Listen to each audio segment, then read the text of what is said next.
تھا کہ میری اپنی ماں نے میرے ساتھ یہ سب کچھ کیا تھا، میں یہاں سے بھاگ جانا چاہتی تھی، میں کیسے اسی جگہ پر ہو سکتی تھی؟ میں تو اللہ کی راہ پر چلنے والی بندی تھی، قرآن حفظ کیا تھا میں نے، قرآن پاک پڑھتی تھی، پڑھا ہاتھی تھی، میری دادی کی نمازی تھی، کیا اس جگہ پر میں نماز پڑھ سکتی تھی؟ کیا یہ جگہ نماز پڑھنے کے قابل تھی؟ یہ کیا ہو رہا تھا میرے ساتھ؟ مجھے ایسی کوئی چیز نہ ملی جس سے میں اپنے آپ کو مار سکوں، روتے روتے بے ہوش ہو گئی، اور خواب میں مجھے میری دادی نظر آئی، میں خواب میں ان کو یہی سب کچھ بتا رہی تھی کہ میرے ساتھ یہ سب کچھ ہو گیا ہے۔ میری دادی نے مجھے کہا کہ تمہیں پریشان ہونے کی ضرورت نہیں ہے، خودگوشی نہیں کرنا، خودگوشی گناہ ہے، اگر خودگوشی کرو گی تو اللہ بھی تمہیں سزا دے گا، تمہاری ساری نیکیاں ایک طرف رکھ دی جائیں گی۔ میں نے کہا کہ میں اسی گندی جگہ پر کیسے رہ سکتی ہوں؟ میری دادی مجھے تسلیاں دے رہی تھی، میں ان کے گلے لگ کے رونے لگی، اور اچانک میری آنکھ کھل گئی، لیکن آنکھ کھلی تو میں اسی جگہ پر تھی، ایک برے خواب کی اندر تھی، اب نہ جانے کیا ہونے والا تھا آگے۔ میں حیران رہ گئی کہ مجھے میری دادی خواب میں آئی اور مجھے اسی بارے میں کہہ رہی تھی کہ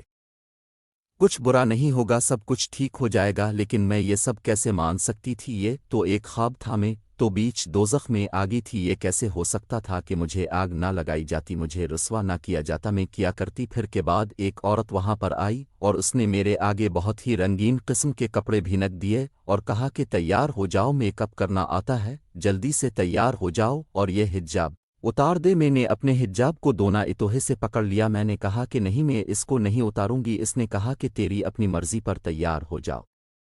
تیار نہ ہوئی تو یہاں پر حکم نہ ماننے والوں کو کہ پڑوہے سے نوازے جاتا ہے۔ مجھے بہت ڈر لگ رہا تھا کہ میں کیا کروں، لیکن تھوڑی دیر کے بعد مجھے پولیس کی گاڑی کی آوازیں آنے لگی، اس جگہ پر چھاپا پڑ گیا تھا، مجھے ایسا لگا کہ سب کچھ ختم ہو جائے گا، پولیس مجھے یہاں سے بچا کے لے جائے گی، لیکن ان لوگوں نے پولیس کو کچھ دے دلا کر سورا معاملہ ہی ٹھنڈا کر دیا۔ دن اسی طرح گزر گیا، لیکن وہ لوگ واپس آ گئے، مجھے یہاں پہ تقریباً 2 دن ہونے والے تھے، لیکن ابھی تک میری عزت محفوظ تھی، اور ایسا کب تک ہونے والا تھا؟ ان کا کہنا تھا کہ پولیس کا یہاں آنا تو عام سی بات ہے، وہ آتے ہیں، ہم ان کو کچھ پیسے دے دیتے ہیں، اور وہ تب ہی آتے ہیں جب پیسے دینے میں دیری ہو جاتی ہے، اگر ان کو پیسے ملتے رہے تو وہ یہاں پر کبھی بھی نہیں آتے۔ میں حیران رہ گئی، مجھے لگا تھا کہ پولیس آئے گی تو مجھے یہاں سے بچا کے لے جائے گی، کیونکہ میں پولیس کے علاوہ اور کس سے مدد مانگ سکتی تھی؟ لیکن یہاں پر تو معاملات ہی کچھ اور تھے، جو اس کوٹھے کی مالکن سمجھی جاتی تھی وہ میرے ساتھ بہت بدتمیزی سے بات کرتی تھی، یہاں کسی کی بھی زبان صاف نہیں تھی، یہ لوگ الٹی سیدھی باتیں کر دیتے۔ میری ماں نے تو میری زندگی کو دوزخ بنا دیا تھا، وہ تو مجھے دوزخ میں پھینک کر چلی گئی تھی۔ میں نے نماز پڑھنی تھی، اس لیے سارے کمرے کو صاف کیا، دھویا، اور اس کے بعد نماز پڑھی تو وہ لڑکیاں مجھ پر ہنسنے لگی، انہوں نے کہا کہ کیا بار بار کمرے کو دھوتی رہے گی؟ لیکن میں ایسے ہی کرتی تھی، بار بار کمرے کو دھوتی تھی، کیونکہ مجھے صاف جگہ پر نماز پڑھنی ہوتی تھی۔ میں پورا دن روتی رہتی تھی، اللہ کے سوا کسی سے مدد نہیں مانگ سکتی تھی۔ ایک دن تو مجھ پر قیامت ہی ٹوٹ پڑی، جب عورت ایک آدمی کو اپنے ساتھ لیے میرے کمرے میں آگی میں جائے نماز پڑھ بیٹھی، نماز پڑھ رہی تھی، جب وہ آدمی کمرے میں آیا، اس عورت نے اس سے بھی کچھ پیسے لیے اور اس کے بعد وہاں سے چلی گئی۔ میں چلانا چاہتی تھی، چیخنا چاہتی تھی، لیکن میں اللہ کے حضور بیٹھی تھی، میں نے اپنا سر سجدے میں رکھ لیا، میں بہت زیادہ ڈر ہوئی تھی، رو رہی تھی، میرا پورا وجود کانپ رہا تھا، لیکن تھوڑی دیر کے بعد مجھے پھر سے دروازہ کھلنے کی آواز آئی، جبکہ وہ عورت دروازہ بند کر کی گئی تھی، جو بھی اندر آیا تھا باہر چلا گیا، اور پھر باہر سے چیخنے چلانے کی آوازیں آنے لگی، دروازہ بند تھا اور میں دروازے کو دیکھ رہی تھی، اللہ کا شکر ادا کر رہی تھی، کیونکہ کافی دیر گزر گئی لیکن وہ آدمی واپس نہیں آیا۔ تھوڑی دیر کے بعد وہ عورت واپس آئی، اس کے ساتھ 2 آدمی بھی تھے، اس نے کمرے کو عجیب نظروں سے دیکھنا شروع کر دیا، بڑے غور سے دیکھ رہے تھے کہاں چھپ گئی تھی۔ تو جب وہ آدمی اندر آیا تو نے کہا اپنے آپ کو چھپا لیا تھا، یہ کمرہ تو چھوٹا سا ہے، یہاں تو ایسی کوئی جگہ بھی نہیں ہے، کیا مطلب کیا کہہ رہے ہو تم؟ اس عورت نے مجھے میرے منہ سے پکڑ کے ذرا اپنے قریب کیا اور کہا دیکھ، زیادہ چلوگی کرنے کی ضرورت نہیں ہے تجھے، یہ پتہ نہیں ہے کہ تو کہاں پہ آئی ہے، اور آج تو نے یہ سب کر لیا، لیکن آئندہ یہ نہیں ہوگا۔ بڑا آدمی تھا وہ، اس کے ساتھ آنکھ مچولی کھیل رہی تھی، چھڑ کے چلا گیا، وہ یہاں سے اس طرح کی حرکتوں کی عادت نہیں ہوتی ہے، ان کو یہاں آنے سے پہلے دیر سارے پیسے تیری سوچ سے بھی زیادہ، اگر آئندہ تو نے اس طرح کی کوئی حرکت کی تو ہم سے بڑا کوئی نہیں ہوگا، یہ بات یاد رکھنا۔ مجھے اس کی بات کی سمجھ نہیں آئی، اس کی بات کا کیا مطلب تھا کہ وہ آدمی جب کمرے میں آیا تو میں کہیں چھپ گئی تھی اور میں اس کو ملی نہیں، تو وہ یہاں سے سوا ہو کے چلا گیا، لیکن میں تو جائے نماز پر ہی بیٹھی تھی۔ اسی کوٹھے پر ایک عورت تھی جو شاید پہلی یہاں پہ کام کرتی رہی، لیکن اب بڑی ہوگی تھی